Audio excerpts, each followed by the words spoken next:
Fala pessoal, tudo bem com vocês? Sejam bem-vindos ao canal Manual Maker, o canal onde eu falo dos meus projetos de engenharia eletrônica. E nesse vídeo eu vou compartilhar com vocês um circuito que eu venho desenvolvendo há mais de um ano, que é um circuito conversor VR. O que é o conversor VR? VR vem de Variable Reluctance, que traduzindo é relutância variável, que nesse caso é a tecnologia utilizada na grande maioria dos sensores de rotação indutivos dos motores. Esse circuito é muito utilizado no projeto da Speeduino. Se você não conhece, dá uma olhadinha aqui no card, é muito legal, uma injeção eletrônica programável com Arduino. Esse sensor indutivo, ele gera um sinal próximo do senoidal, e esse sinal os microcontroladores não conseguem ler de forma digital, então é necessário fazer a conversão do sinal senoidal para o sinal quadrado. O pessoal costuma muito ver esse formato nos sensores Hall, que já geram um sinal digital quadrado, né? Legal, então vamos lá. Aqui eu tô com a minha plaquinha, venho desenvolvendo ela aí há mais de um ano, já fiz várias versões, essa aqui tá na quarta versão, já tá saindo uma quinta, sempre com melhorias,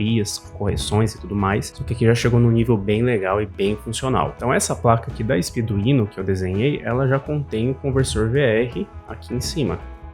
Então na entrada entra pelo conector, já passa por esses 4 componentes aqui, esses 4 transistores, e vai para o microcontrolador. Vamos ver o esquema e eu vou explicar mais um pouquinho sobre ele. Então aqui está o circuito, como dá para ver, ele é um circuito com 4 estágios, com 4 transistores, né? E dá para ver de cara que ele é bem mais complexo do que o circuito que o pessoal costuma utilizar, tem várias sugestões na internet. E hoje que eu testei em vários motores esse circuito, cada vez eu tive que adicionar várias correções e vários componentes ali para ele poder funcionar em todos os motores. Então eu testei em vários motores, família 1 GM, família 2 GM, motor AP. Inclusive, ele é um circuito conversor que você não precisa alterar jumper nem nada para utilizar ele com um distribuidor. Eu já utilizei ele, funciona perfeitamente. A única questão é que se seu distribuidor não tiver o pull-up, né, você adiciona aqui o pull-up, você faz uma soldinha aqui, né? O circuito em si ele consegue trabalhar com sinais digitais também sem problema algum. Então vamos lá, né? Então aqui no RPM-in, que é o RPM input, né, tem um capacitorzinho de 2.2 nano. Para que é esse capacitor? Esse capacitor, ele é responsável por filtrar os ruídos na entrada do sinal. Só esse capacitor foi a diferença entre o circuito funcionar ou não em alguns motores.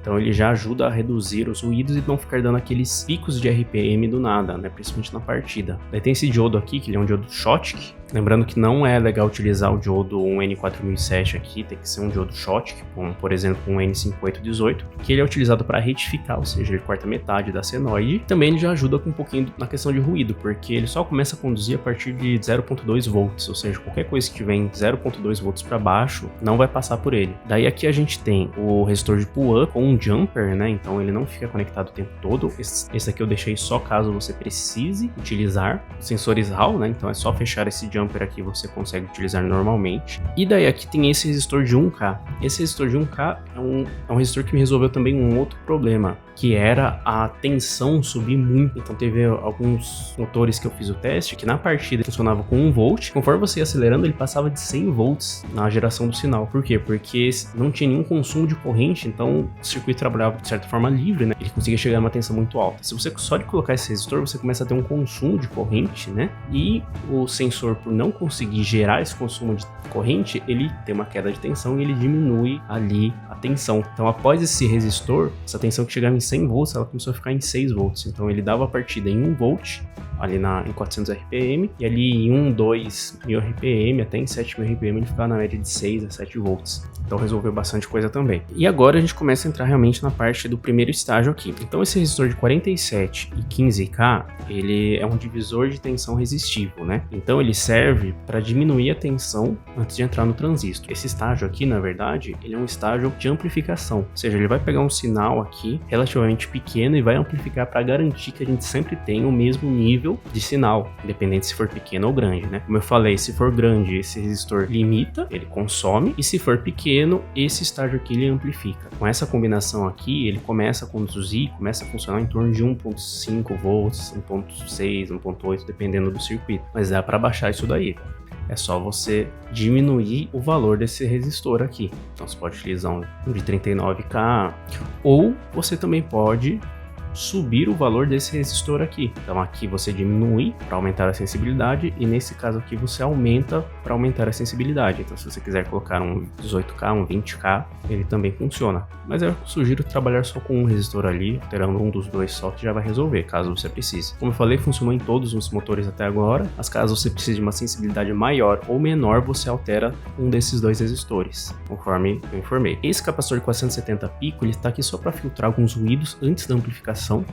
Esse resistor de 75K, ele é para manter uma polarização positiva aqui na base do transistor. Você não precisa mexer, que não vai gerar muita diferença. Daí você tem o transistor, como eu falei, que amplifica o sinal. Esse resistor de 1K também não dá muita diferença no circuito, então ele está calculado aqui para amplificar um pouco o sinal, uma corrente baixa, né? E daí sai daqui e vai direto para esse segundo estágio. Esses dois componentes aqui, esses dois transistores, esses dois estágios, né? Na verdade, eles formam um circuito comparador com histerese.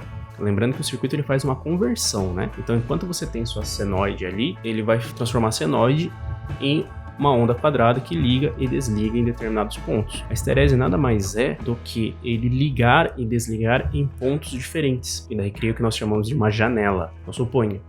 O circuito ele começa a funcionar em 3 volts, e ele liga ali, né, ele sobe a borda e depois ele desce a borda, ele desliga em 2 volts, por exemplo. Então, você tem essa diferença entre 3 e 2 volts. Isso ajuda bastante na questão da estabilidade do sinal para evitar ruídos.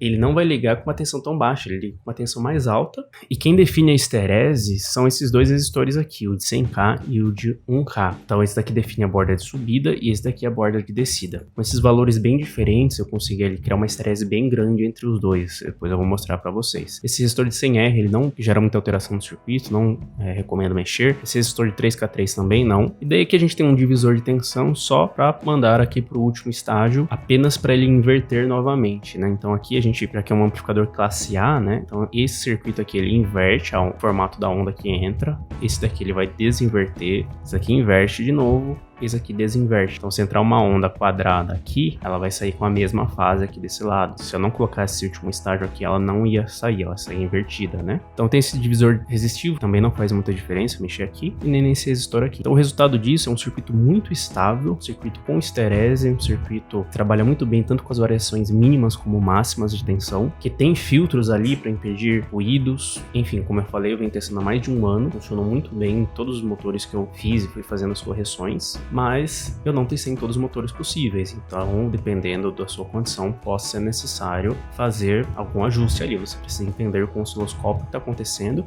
daí você mede aqui na saída e vê o que está acontecendo, né? Mas na saída aqui no pino 19 ele já tem que sair o sinal quadradinho. Se o seu sinal for muito alto, como eu falei, esse resistor é para resolver, mas se não resolver você pode fazer um outro divisor resistivo com 2 resistores, né? Igual nesse formato aqui, antes aqui do estágio. Se o sinal for baixo, como eu falei, teoricamente já é para funcionar, porque esse circuito tem uma sensibilidade boa, mas você pode diminuir esse valor desse resistor de 47K também.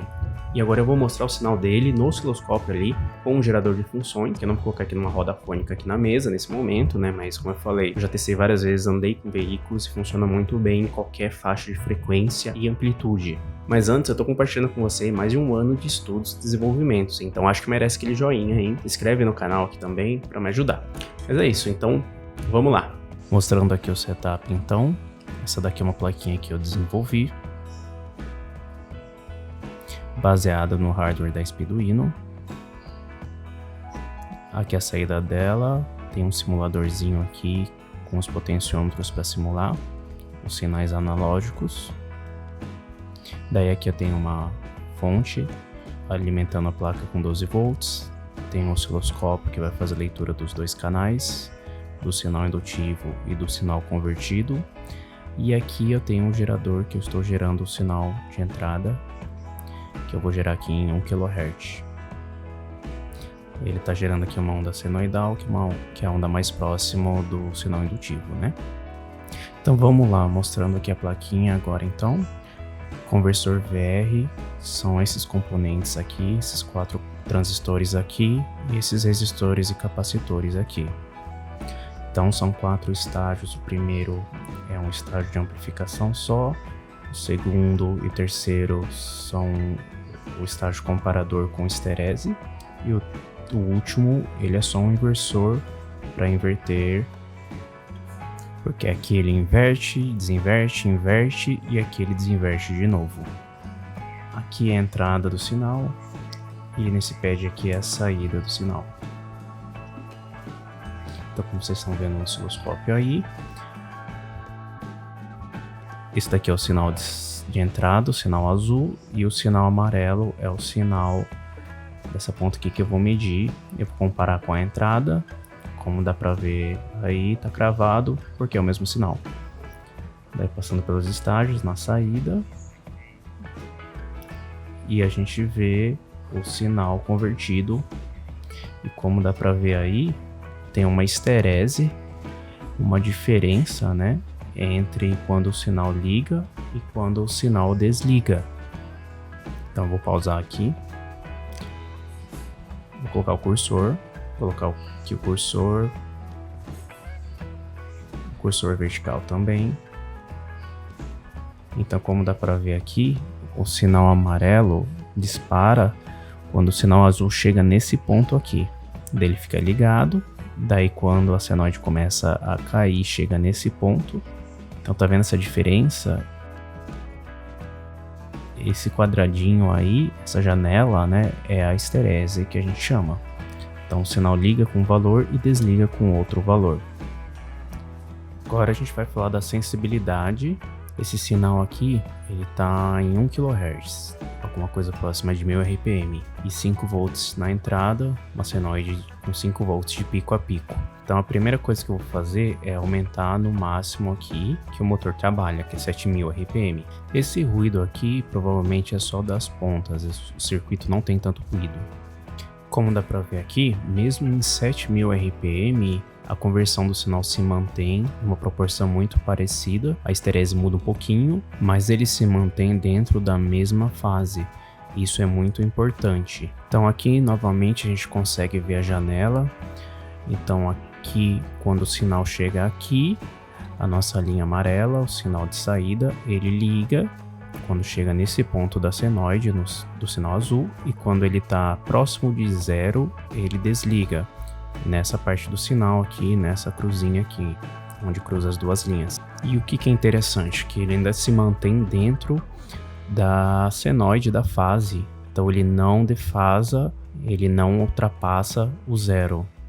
Se a linha amarela tivesse continuando mesmo após o término da senoide, seria um problema, que não é o caso mesmo em alta rotação. Mas quando o sensor está em alta rotação, ele geralmente aumenta a tensão também. Então vamos aumentar essa tensão aqui para 15 volts, que é a tensão limite do gerador, para a gente testar.